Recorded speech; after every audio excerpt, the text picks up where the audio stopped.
السلام علیکم دوستو، آج کی کہانی کا نام ہے نیک انجام۔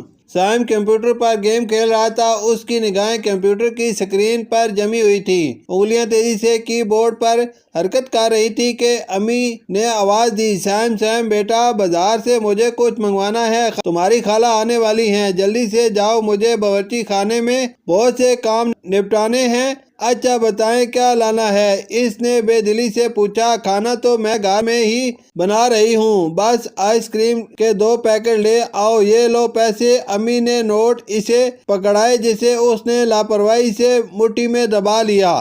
صرف چاکلیٹ کے ذائقے میں ہی لانا، اسما کے بچوں کو وہی پسند ہیں، امی نے تاکید کی۔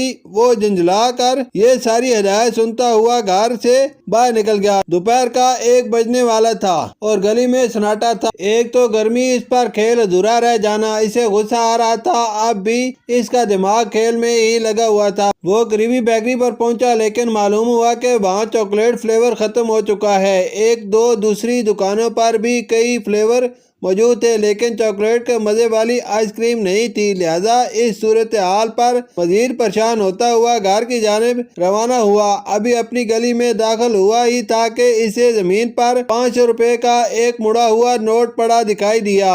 اس نے فوراً اٹھا کر یقین کر لیا کہ نوٹ بالکل اصلی ہے۔ اس کے والدین نے ہمیشہ یہی ہدایت کی تھی کہ راستے میں پڑے پیسوں کو اس کے مالک تک پہنچاؤ یا قریبی مسجد کے چندے کے ڈبے میں ڈال دو۔ وہ کچھ دیر تو کھڑا انتظار کرتا رہا کہ کوئی شخص پیسے ڈھونڈتا ہوا نظر آئے، لیکن جب کڑکتی دھوپ میں وہ پسینے میں ڈوب گیا اور کوئی آیا بھی نہیں تو اس نے یہ نوٹ مسجد کے چندے والے ڈبے میں ڈال دیا۔ آئس کریم نہ ملنے پر وہ جھنجھلایا ہوا تھا لیکن اسے یہ اطمینان تھا کہ اس نے کوئی گناہ کا کام نہیں کیا۔ انہی سوچوں میں گم وہ گھر پہنچا۔ امی، آپ نے اتنی گرمی میں مجھے باہر بھیجا اور دیکھیں چاکلیٹ فلیور تو ملا بھی نہیں۔ اس نے نوٹ واپس امی کو تھمائے۔ ارے یہ کیا، یہ تو ایک ہی نوٹ ہے، میں نے 500 روپے کے 2 نوٹ دیے تھے، دوسرا نوٹ کہاں ہے؟ اس کی امی نے حیرانی سے پوچھا، کیا ایسا کیسے ہو سکتا ہے؟ وہ چونکا۔ اب سائم کی سمجھ میں